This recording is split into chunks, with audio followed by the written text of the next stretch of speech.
Hello student, welcome to accountancy class. Today we will start our new chapter financial statement with adjustment. First of all we will learn why we need final adjustments और financial statements में adjustment क्यों की जाती है.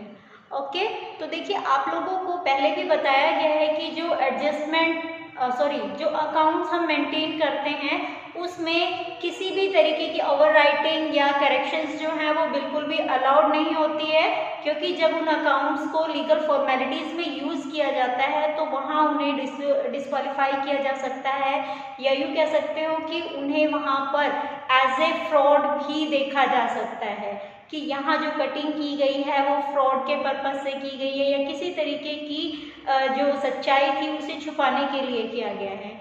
Okay तो final adjustment की जाती हैं, जो फाइनेंशियल स्टेटमेंट्स होती हैं वहाँ पे एडजस्टमेंट्स की ज़रूरत होती है. और वो क्यों पड़ती है? क्योंकि अभी तक हमने जो अकाउंट्स बनाए थे उन अकाउंट्स को हम क्लोज कर चुके हैं. अब अकाउंट्स जब क्लोज हो चुके हैं तो उस केस में आपके पास वहाँ पर किसी भी तरीके की नई एंट्री करने की कोई गुंजाइश नहीं रह गई है. ओके तो उनके लिए हमें जो फाइनल स्टेटमेंट्स हमने बनाई है, जो profit and loss, trading account, balance sheet हम बना रहे हैं, वहाँ पे कुछ एडजस्टमेंट करनी होती है. Okay let us start with some terms.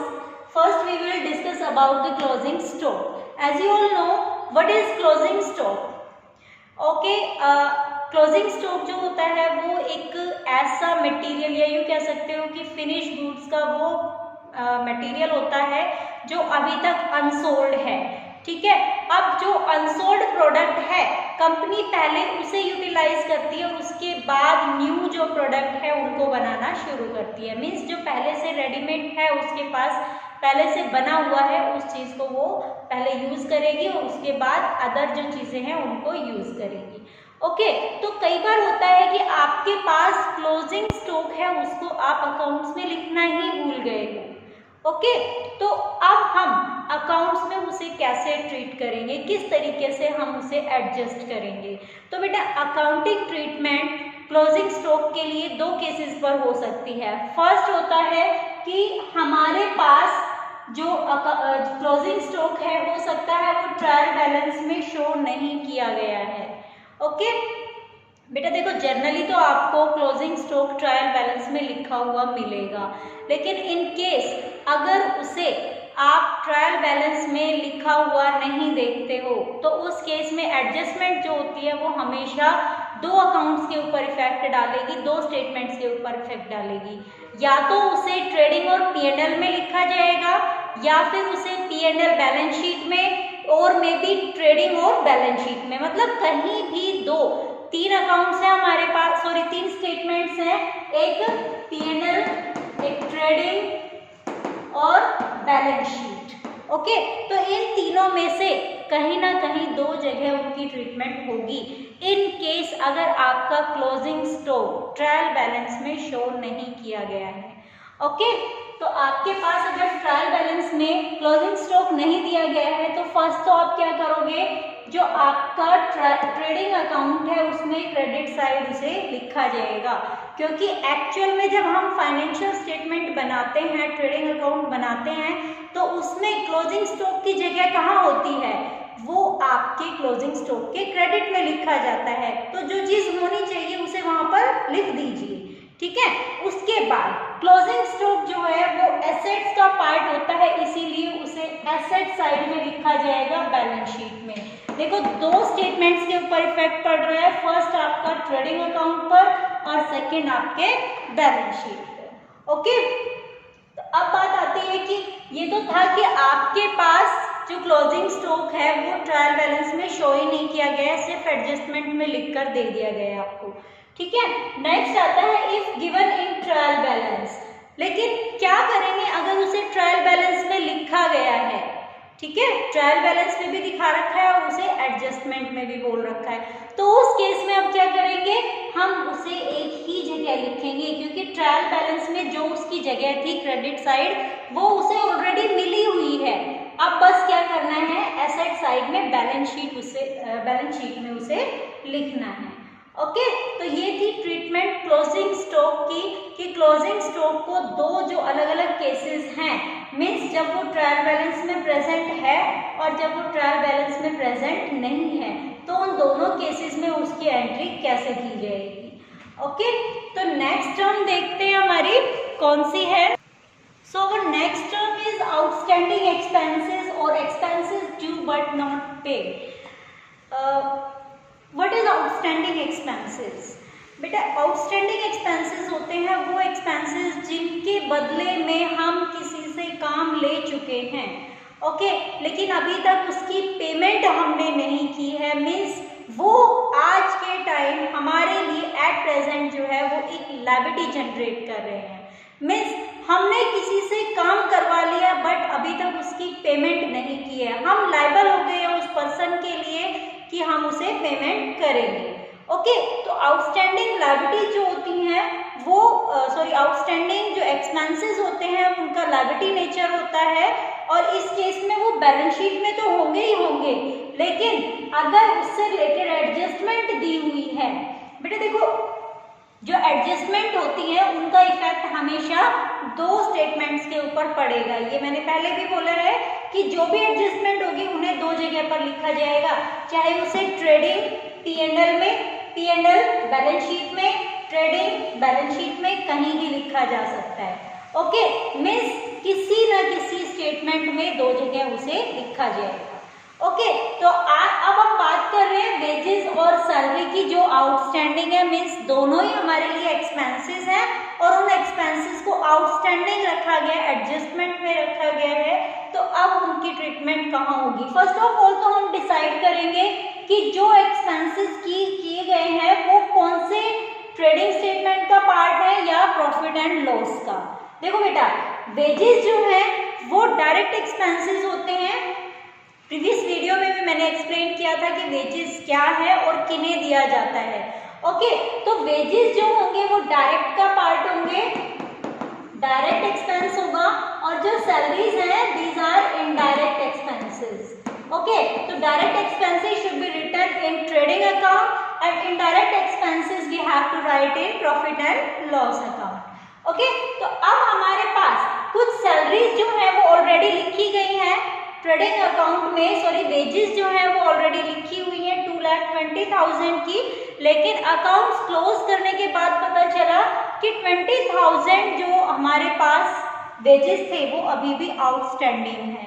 Means expenses इसी ईयर के हैं, इसी साल का एक्सपेंस है, तो इसी साल के एक्सपेंस में ऐड भी होना चाहिए।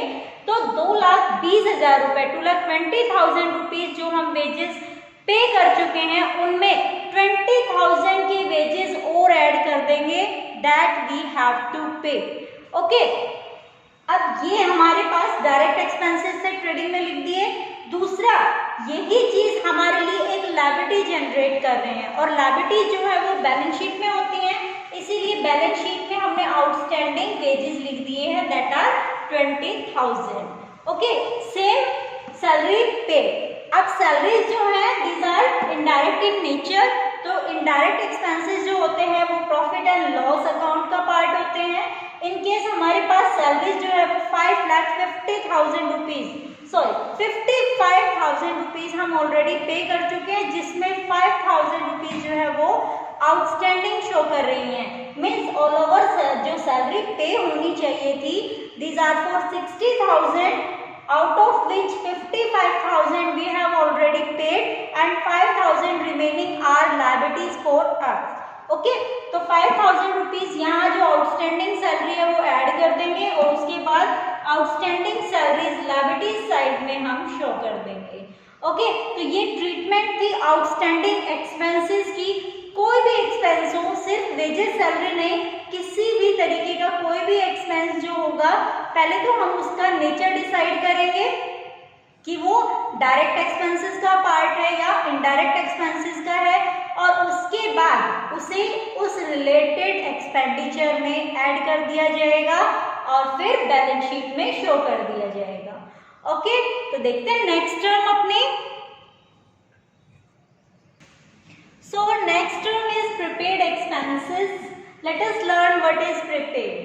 Okay, तो prepaid होता है जहां आपने किसी काम को करवाने से पहले ही पेमेंट कर दी है।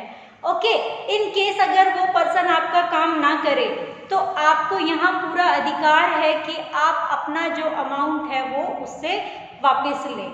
ओके, तो इन केस अगर आप कोई प्रीपेड एक्सपेंसेस करते हो और आप उसके बदले में किसी से कोई काम चाहते हो और वो आपको काम ना करके दे, तो ऐसा एक्सपेंस जो है वो आपके लिए एक एसेट जनरेट करेगा, क्योंकि आपने अपना पैसा एक ऐसी जगह डाल दिया है जहां से आपको कोई रिटर्न नहीं मिल रहा है, मतलब आपको वहां कोई भी काम वापस नहीं मिल रहा है, उसके बदले में कुछ भी रिटर्न में नहीं मिला।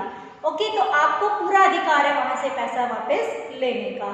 तो यहाँ भी जो प्रीपेड एक्सपेंसेस हैं वो डिसाइड किए जाते हैं उनके नेचर के अकॉर्डिंग।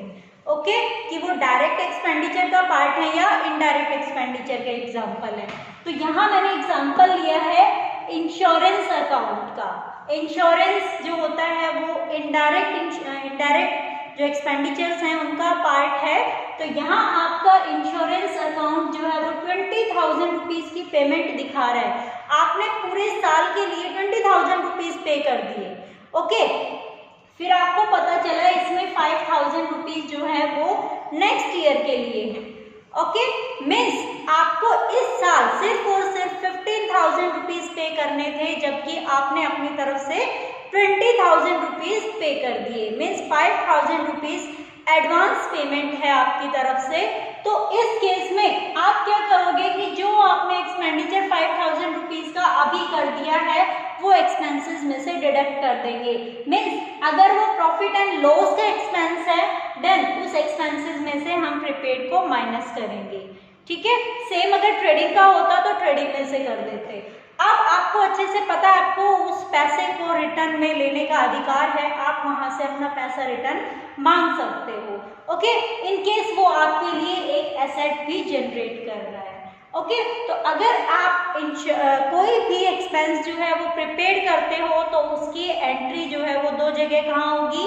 फर्स्ट ऑफ ऑल तो जो भी रिलेटेड एक्सपेंडिचर है उसमें उसे माइनस कर दिया जाएगा, चाहे वो प्रॉफिट एंड लॉस का पार्ट है या फिर ट्रेडिंग का, और सेकेंडली उसे हम बैलेंस शीट में एसेट साइड में शो करेंगे। ओके, तो ये आज 3 टर्म्स मैंने आप लोगों को बताई। First of all closing accounts के लिए, क्लोजिंग स्टॉक के लिए, सेकेंड आउटस्टैंडिंग एक्सपेंसेस के लिए, और थर्ड था आपका प्रीपेड एक्सपेंसेस। तीनों की एडजस्टमेंट्स आपको समझा दी हैं, कहाँ कहाँ एडजस्टमेंट्स होंगी। तो इससे रिलेटेड जो प्रैक्टिकल क्वेश्चंस आपकी बुक्स में दिए हुए हैं आप लोगों को उन्हें सॉल्व करना है, और अगर कोई प्रॉब्लम आती है तो आप मुझे मैसेज भी कर सकते हो। ओके, तो मिलते हैं नेक्स्ट वीडियो में, तब तक के लिए बाय।